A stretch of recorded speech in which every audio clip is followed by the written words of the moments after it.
좋은 날입니다. 오늘도 말씀 안에 승리하는 하루 되시기를 기도하겠습니다. 오늘 생명의 산 본문은 사도행전 5장 17절부터 42절입니다. 오늘 본문에서는 17절부터 32절까지 유대 종교 지도자들에게 연행되었던 사도들이 주의 사자의 초자연적인 능력으로 풀려나 복음을 전하다 다시 유대 종교 지도자들에게 연행되어 그리스도를 변증하는 모습이 나옵니다.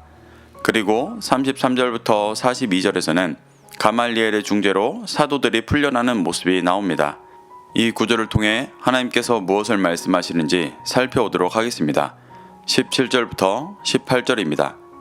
대제사장과 그와 함께 있는 사람, 즉 사두개인의 당파가 다 마음에 시기가 가득하여 일어나서 사도들을 잡아다가 옥에 가두었더니 이전에 베드로와 요한을 잡았다가 그들의 변증과 기적을 부인할 수 없어 그들을 놓아주었던 유대 종교 지도자들은 사도들을 다시 잡아왔습니다. 17절에서 사도들을 잡은 이유를 마음에 시기가 가득하였기 때문이라고 말하고 있습니다.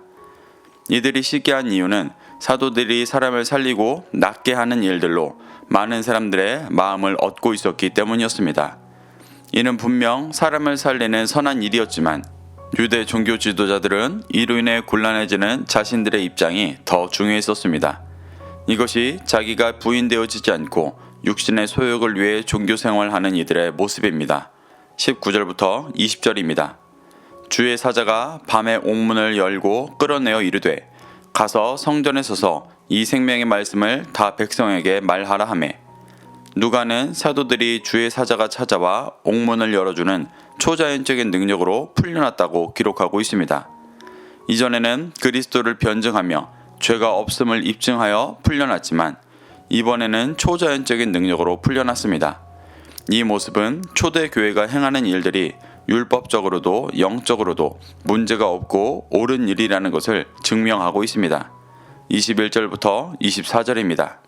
그들이 듣고 새벽에 성전에 들어가서 가르치더니 대제사장과 그와 함께 있는 사람들이 와서 공회와 이스라엘 족속의 원로들을 다 모으고 사람을 옥에 보내어 사도들을 잡아오라 하니 부하들이 가서 옥에서 사도들을 보지 못하고 돌아와 이르되 우리가 보니 옥은 든든하게 잠기고 지키는 사람들이 문에 서 있되 문을 열고 본즉 그 안에는 한 사람도 없더이다 하니 성전 맡은 자와 제사장들이 이 말을 듣고 의혹하여 이 일이 어찌 될까 하더니 초자연적인 능력으로 풀려난 사도들은 주의 사자가 인도하는 대로 성전에서 생명의 말씀을 가르쳤습니다. 어떠한 상황에서도 제사장 나라로서 진리를 선포했던 것입니다. 이 사실을 모르는 종교 지도자들은 사람들을 보내어 사도들을 신문하기 위해 옥에서 끌고 오라고 말합니다. 하지만 종교 지도자들의 부하들이 본 것은 옥이 든든하게 잠겨있고 지키는 사람들이 서 있는데 사람들만 감쪽같이 사라진 모습이었습니다. 이 일에 대해 종교 지도자들은 의혹하였다고 말합니다. 의혹하다의 원어 디아포레오는 심히 당황하다라는 뜻입니다. 이들은 이미 베드로와 요한을 신문할 때 그들이 구약을 관통하여 부활하신 예수 그리스도를 전했는데 대꾸하지 못했었습니다. 그리고 자신들도 심히 당황할 정도의 하나님의 초자연적인 역사가 사도들을 이끌고 있음을 경험하였습니다. 이쯤 되면 자신들이 틀렸다는 것을 인정하고 사도들이 전하는 진리를 들어볼 법도 한데 이들은 그렇게 반응하지 않았습니다. 25절부터 28절입니다. 사람이 와서 알리되 보소서 옥에 가두었던 사람들이 성전에 서서 백성을 가르치더이다 하니 성전 맡은 자가 부하들과 같이 가서 그들을 잡아왔으나 강제로 못함은 백성들이 돌로 칠까 두려워함이더라. 그들을 끌어다가 공회 앞에 세우니 대제사장이 물어 이르되 우리가 이 이름으로 사람을 가르치지 말라고 언금하였으되 너희가 너희 가르침을 예루살렘에 가득하게 하니 이 사람의 피를 우리에게로 돌리고자 함이로다. 유대 종교 지도자들은 옥에 가두었던 사도들이 성전에서 백성들을 가르치고 있다는 소식을 듣고 그들을 다시 잡아 공회 앞에 세웠습니다. 26절에 백성들이 돌로 칠까 두려워해 강제로 못했다고 기록되어 있습니다. 여기서 강제는 폭력, 강압을 뜻합니다. 사도들에게 폭력을 행사하고 싶었지만 그들을 믿고 따르는 백성들로 인해 그러지 못한 모습을 표현한 것입니다. 이 모습은 예루살렘 안에 사도들이 전하는 예수 그리스도를 믿는 자들이 점점 많아지고 있음을 보여주고 있습니다. 그리고 28절에서 유대 종교 지도자들은 자신들이 왜 그토록 사도들을 경계하고 막으려 하는지 본심을 말합니다. 그들은 자신들이 예수님을 죽였는데 사도들이 그 이름으로 구원을 선포하니 그 행위가 예수의 피를 우리에게 돌리기 위함이라고 말합니다. 이는 사도들이 진리를 선포하는 것이 예수님을 죽인 자신들을 죄인이라 주장하는 공격하는 행위라고 여긴 것입니다. 초대교회에 일어나고 있는 반박할 수 없는 진리의 변증과 명확한 성령님의 역사하심 앞에 상식적으로 겸손하게 회개하고 돌이켜 자신을 용서해 주시고 구원으로 인도해 주시기를 간구했어야 합니다. 그런데 유대의 종교 지도자들은 자신들의 죄 자체를 인정하지 않고 부정하며 스스로 공격받고 있다고 합리화하고 있습니다.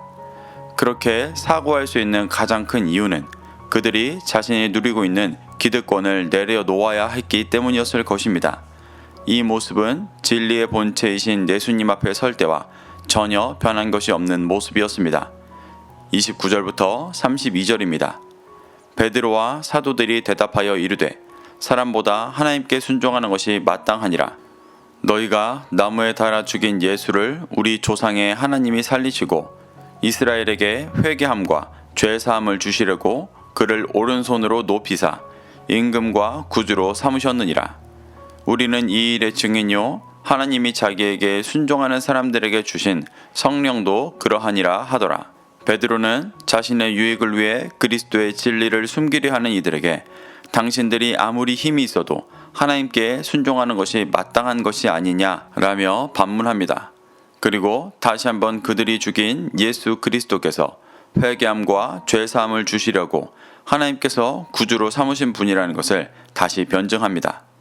또 자신들과 성령님이 그 일의 증인이라고 말하는데 이것은 예수님을 구주로 받아들이지 않는 유대 종교 지도자들을 포기하지 않고 진리를 전하고 있는 모습인 것입니다. 33절입니다. 이들이 듣고 크게 노하여 사도들을 없이하고자 할세. 베드로가 전한 진리의 말씀은 유대 종교 지도자들에게는 그들을 살리는 진리의 말씀이 아닌 그들의 유익을 뺏어가는 위협으로밖에 들리지 않았었습니다. 그래서 그들은 크게 노해 사도들을 없이하고자 했었습니다. 없이의 원어 아나이레오는 제거하다, 죽이다 라는 뜻입니다. 자신을 살리려는 진리의 말씀을 죽이려는 이 행동은 그들이 예수님께 했던 행동과 동일했던 매우 강팍한 행동이었습니다. 34절부터 39절입니다. 바리새인 가말리엘은 율법 교사로 모든 백성에게 존경을 받는 자라.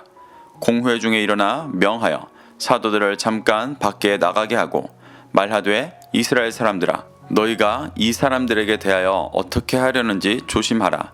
이전에 드다가 일어나 스스로 선전하매 사람이 약 400명이나 따르더니 그가 죽임을 당함에 따르던 모든 사람들이 흩어져 없어졌고 그 후 호적할 때 갈릴리의 유다가 일어나 백성을 꾀어 따르게 하다가 그도 망한즉 따르던 모든 사람들이 흩어졌느니라.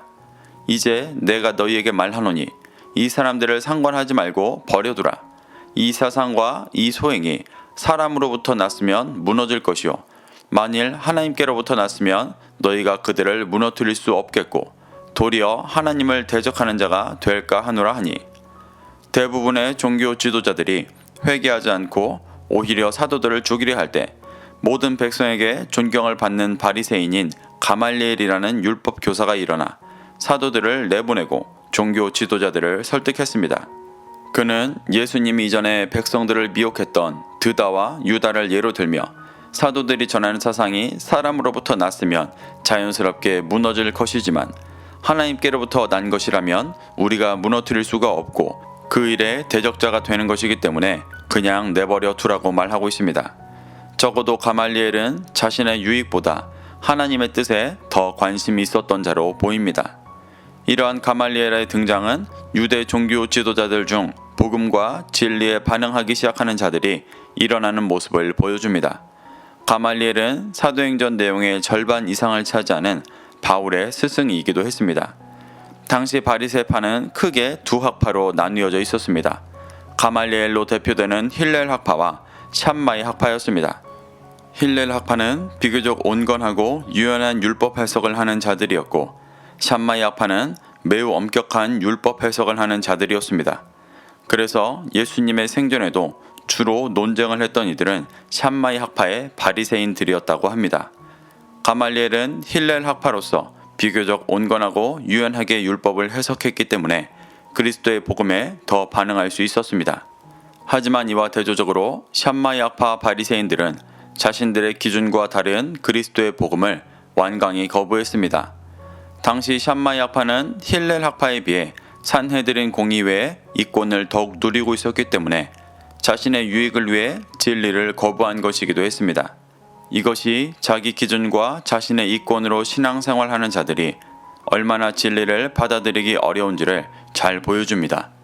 40절부터 42절입니다. 그들이 옳게 여겨 사도들을 불러들여 채찍질하며 예수의 이름으로 말하는 것을 금하고 놓으니 사도들은 그 이름을 위하여 능욕받는 일에 합당한 자로 여기심을 기뻐하면서 공회 앞을 떠나니라. 그들이 날마다 성전에 있든지 집에 있든지 예수는 그리스도라고 가르치기와 전도하기를 그치지 아니하니라. 결국 종교 지도자들은 가말리엘의 의견에 따라 사도들에게 경고하고 채찍질한 후 놓아주었습니다.